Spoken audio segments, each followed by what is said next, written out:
Shteef Tabachniuk was a folk hero among the Ukrainians in Canada for the first half-century. He was Archie Bunker and Laurel and Hardy rolled into one, and his trademark was the dulia, for centuries the Ukrainian symbol of defiance. Shteef said, "I was, I am, and I will be." In other words, I existed, I exist, and I will exist. He showed them the dulia, and he did his own thing.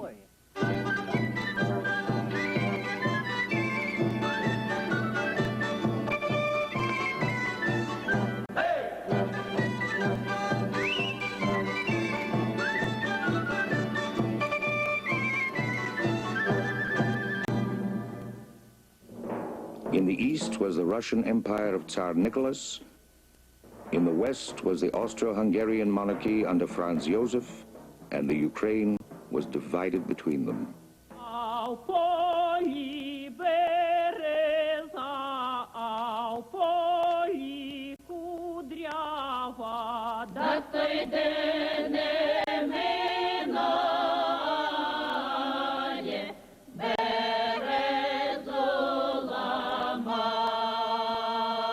The land was rich, but it was owned by absentee landlords, Polish, Austrian, Russian.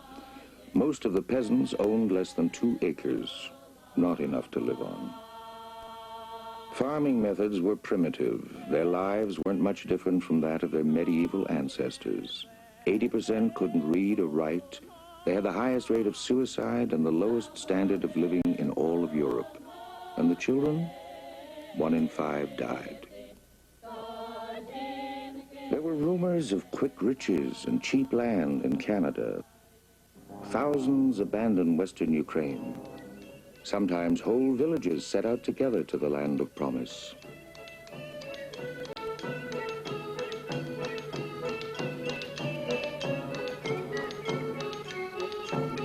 $200,000 came in the first wave. They took the CPR as far west as Edmonton and were dropped off along the way.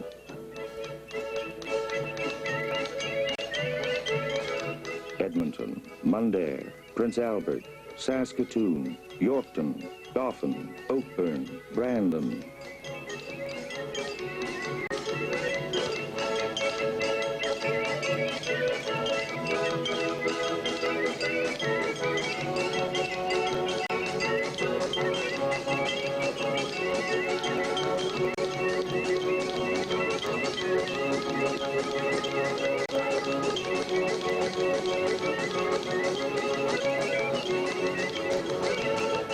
Winnipeg. 1 in 10 went no further.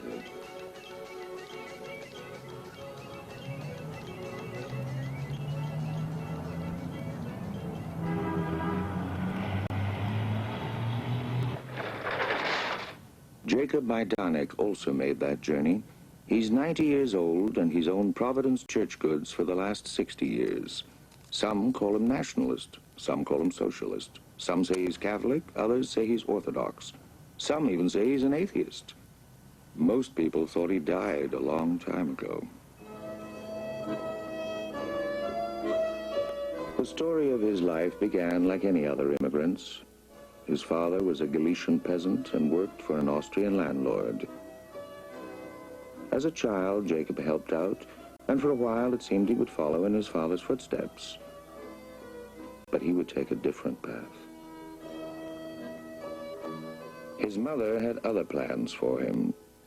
She was illiterate, but determined that her son get an education. He was the brightest student in the class, and also the most mischievous. More than anything, he loved to draw. His family had always worked the land, but he was determined to be an artist. Though his father objected, Jacob went to a Polish textile design school, putting his family into debt. But textile design wasn't exactly what he had in mind, so he also apprenticed with a Polish icon painter. His first painting only confirmed his father's suspicions that all artists were immoral. Jacob wanted to study in Paris, but he needed money.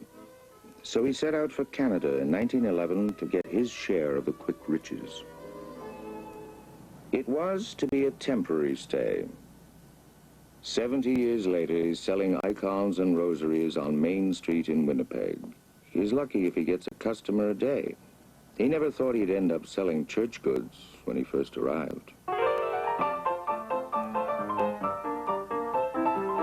Winnipeg, 1911. Gateway to the West. Chicago of the North. The fastest growing city in Western Canada. 500,000 immigrants passed through here. Even Mary Pickford and Charlie Chaplin paid a visit. It was the most amazing place this 19-year-old had ever seen, and within 48 hours, Jacob was out working on the railroad.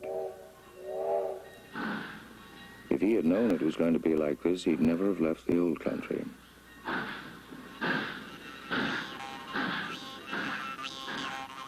They were paid $1.35 a day, and $4.50 a week was deducted for room and board.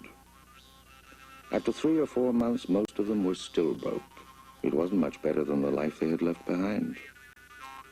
The Ukrainians were the largest single group, but they were identified as Galicians, Ruthenians, Bukovinians, Hutsulians, depending on what region they came from. The foreman called them all Jack, as their names were too difficult to pronounce.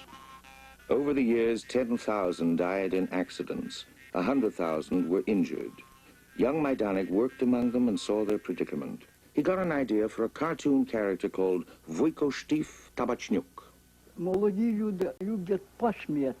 Young people like to laugh at an old fellow. In addition to this, you had to create a Tabachniuk who was fat, and he did stupid things like them. On the one hand, they laughed at him. On the other hand, they tried not to be like him. They wanted to be better. Shteef first appeared in 1912 and was published in over 20 Ukrainian newspapers across the country. His goal was not only to entertain, but to educate. Everybody loved him, but nobody wanted to be like him. Strong man, Galician. You bet. Extra gang number 4. Work my fingers to the bone. Up, Canada. Hurry up, Donny. Comrades, the bar's no good, no cookies, no cabbage, no nothing. Where is the justice? Get rid of the cook. Say, boss, what's the matter? Your bar no good, cook no good, mama no good, you son of a gun crooked, see? Well. Jesus Christ, this is a free country. Oh, Canada, you betrayed me. You take so many men from their wives.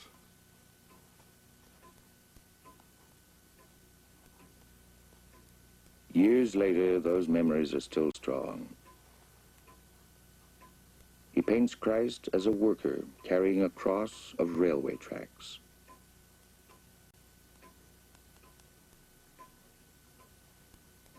Those difficult days on the extra gang are hard to forget.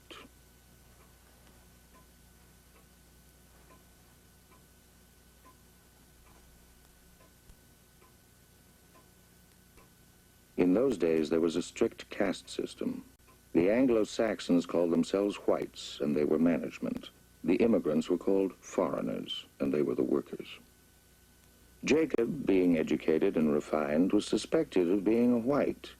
The workers thought he was a spy for the CPR, but he won the trust of these illiterate men by writing their letters home and reading their replies. My dear Marussia, the work is hard, the food is bad. I can only save a little. I will send for you as soon as I can. Canada is not what they said. My dear Ivan, I'm worried about you. So many men have disappeared. Where is Brandon? Is it far? When will you send for us? We miss you. Shteef's wife, Yavdocha, was one of the first to arrive. When you get rid of these old clothes, you'll be a real missus, I'm telling you. What do I know, Stefan? Don't say Stefan, say Shteef, because this is Canada. You don't want people to think you're a stupid immigrant. Oh, do they say so? I'm telling you, I look better than the professor's wife. You bet. I'm a real lady now. The barber said to me, Mrs., you sure beat the devil. Holy mackerel, have you gone crazy? Shut up! You old bag wasted all my money and brought me shame as well. Shut up, you old goat. Don't you know this is Canada? Here, take that! Ooh! Can this be me? If this was the old country, I'd fix her wagon. I'd have a little talk with you, Mrs. Big Shot Tabachniuk. Most of them were not as lucky as Shteef. There were 7 men for every Ukrainian woman. They were lonely. They didn't understand English. In the winters, they were unemployed. There was no relief, no welfare. They spent what little money they had amusing themselves as best they could.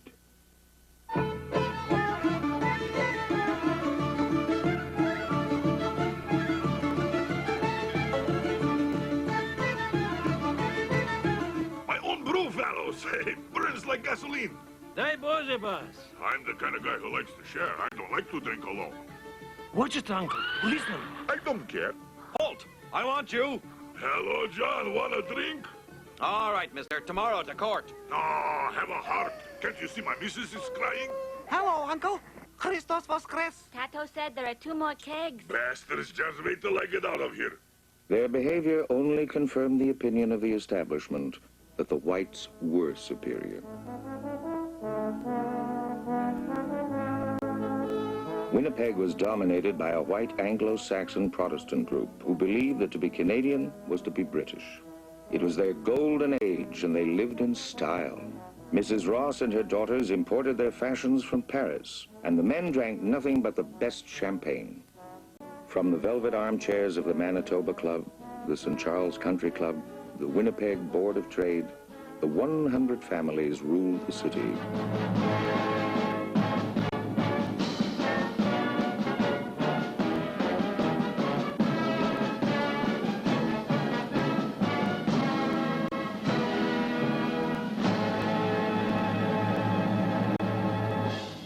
And the only time the rich met the poor was when there was a job to be done. Good day, missus. You lords. Me work, that's all. Now, you clean and don't steal. That's right.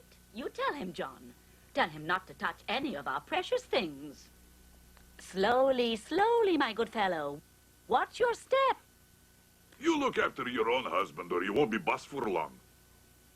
Jesus Christ! A whole cupboard full. It's a crime to let it go to waste. Oh, you wonderful battle. 7 years the devil had you. Not a night went by when I didn't give you the eye.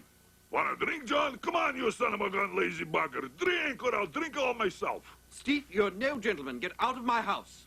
Get me an axe! Skidoo! Come along now, Johnny. I won't go, not for a million. It's better here than for priest in all country. Не можна було аж їх дуже винувати, бо You couldn't really blame them because they didn't know any better.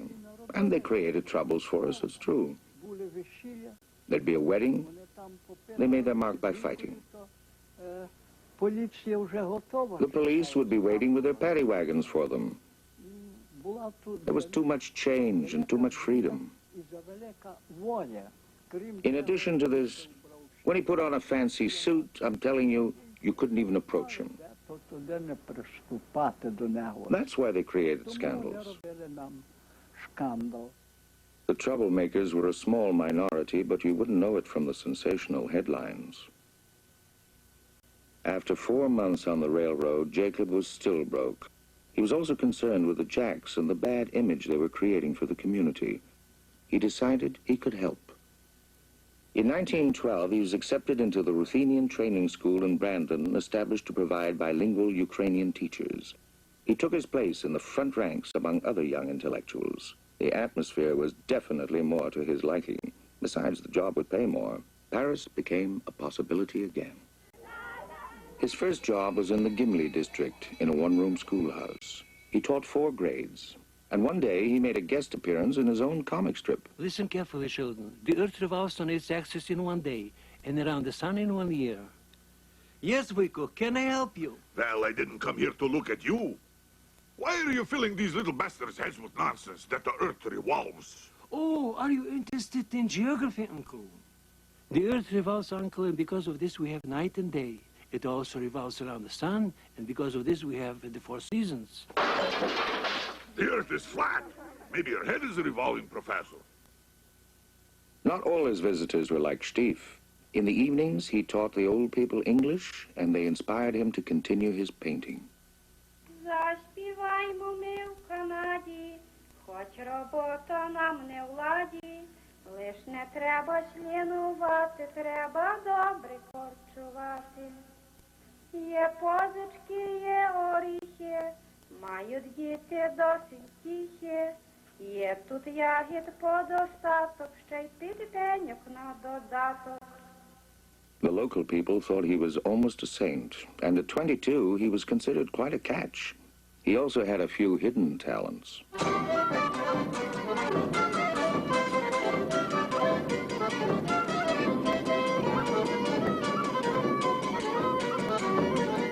He loved their weddings and dances. He was beginning to love these people and feel at home among them. But he still dreamed of Paris and returning home to marry his childhood sweetheart. It was August 1914.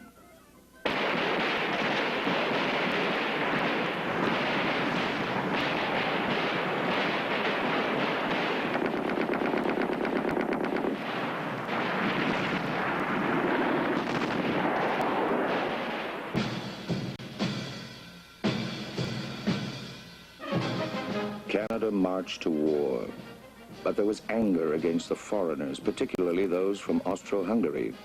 They were labeled enemy aliens. 6,000 Ukrainians were interned and their citizenship revoked. Some of them celebrated Christmas Day in the livestock barns at the Brandon Fairgrounds.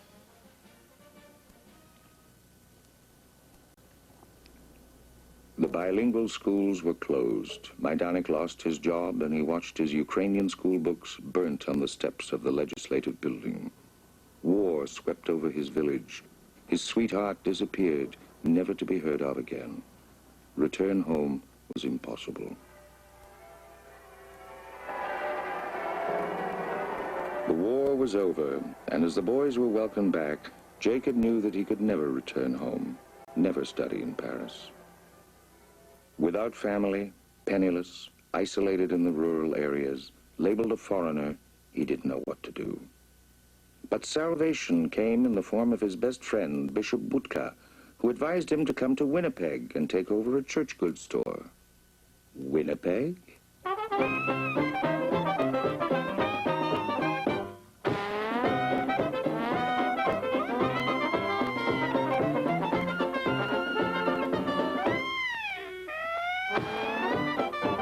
Roaring 20s. Winnipeg was booming once again, and Jacob was in the middle of it.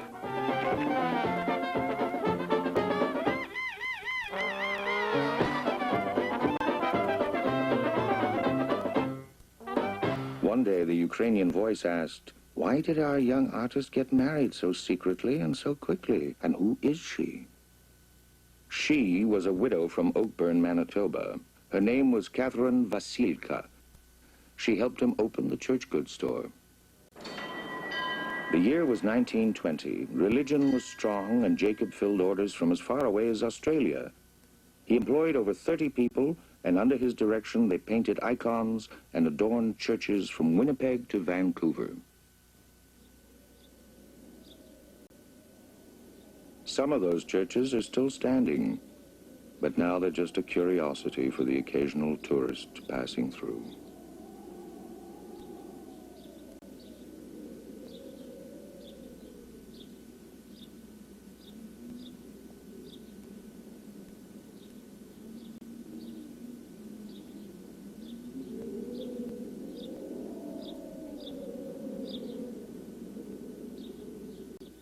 Алло, пані Майданюк, ви дома? Пані Майданюк, де ви є? Пані Майданюк. Оце то ви? These two old friends haven't seen each other for 10 years. In the 20s, Shteef was given more important tasks in the pages of Vuyko, the national lampoon of the Ukrainian community. It was a monthly broadsheet created by a group of young intellectuals who believed themselves to be the guardians of the community. Jacob was the editor, and his right-hand man was Dmitro Elchishin. І ваша висока, і моя пека, і то решта колеги. With equal enthusiasm, they attacked the politicians, the religious leaders, the businessmen. No one was spared. The paper lasted 1 year. Maybe we can do it again. Who knows what we're still capable of? Yeah.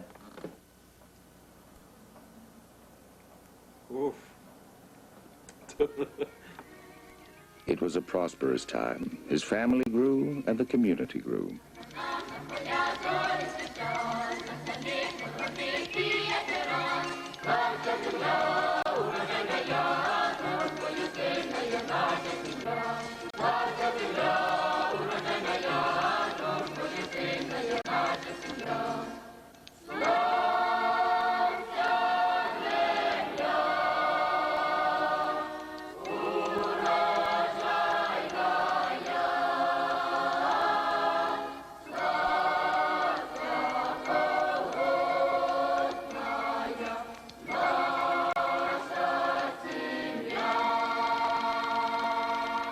Everyone had their love affair with the automobile.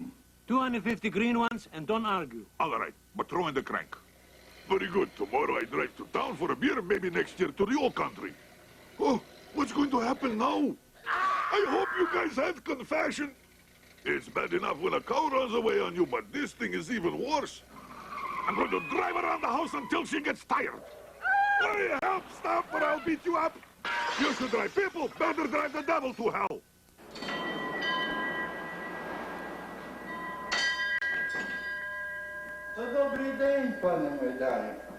Father Moiseichuk serves 12 parishes in the rural areas, but like Maydanyk, he's not as busy as he used to be. But if there's a soul to be saved, one must continue. I have a problem. There's a letter from Vancouver. They're asking me to paint an icon for them. But I can't. I don't know how to refuse. What would you advise? Should I accept this order or not? Panie Maydanyk, wy jest entuzjastyczna osoba. Mr. Maydanyk, you are an enthusiastic person, and your character and your primitive love of your people, Dobry artyst. as a good artist, as a painter, do not give up God's work. As long as you have strength, as long as your spirit survives, I advise you to hold firm.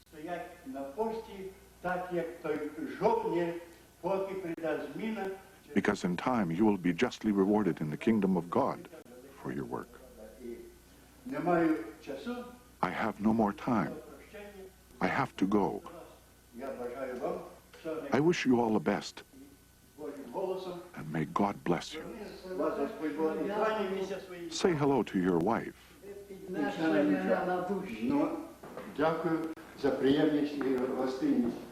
Thank you for your kindness and the opportunity to visit with you.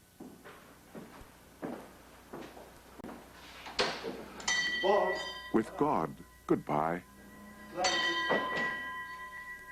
Hurry up, Shteef, or we'll be late for a church. Don't worry, Yevdocho. After the service, make sure you don't get drunk at the party and don't pinch the girls. Oakburn, Manitoba. It's the 65th wedding anniversary of Mikhail and Vasilina Vasilka.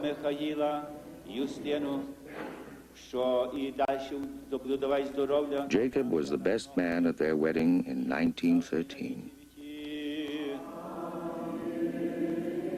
Отець і Син і Святий Дух, все святає, несущу тряще Тройці, гідне Божество і Царство, нехай благословить вас, дасть вам довге життя, радість у вашій родині, радість ваших дітей, внуків і правнуків на многі літа.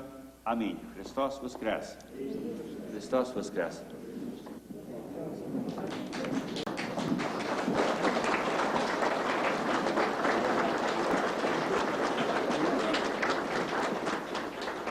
Beautiful, nice borscht. 4 generations of Ukrainian Canadians have gathered here today. Jacob's wife of 60 years is here, as are his 3 children and grandchildren. Some can't speak the language, others have changed their names, but they all come here out of respect for their ancestors.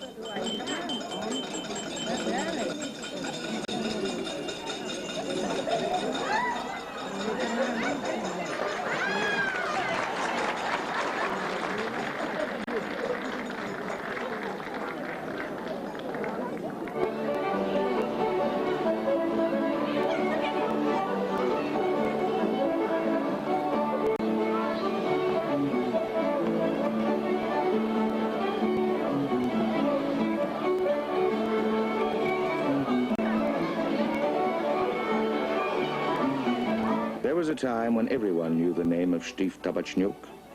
He was a great hero to his people. Today, not many remember, and Maydanyk is just another old man.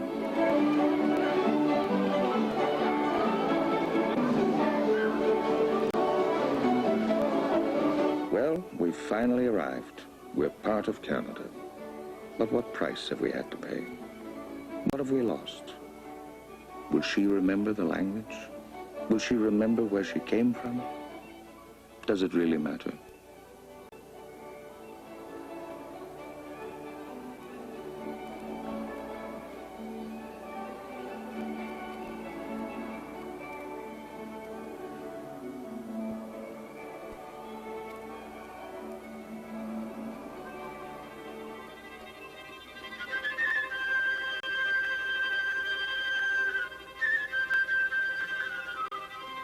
Well, Shteef, I think it's time to put you away, old friend.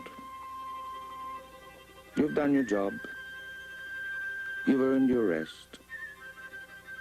And so have I.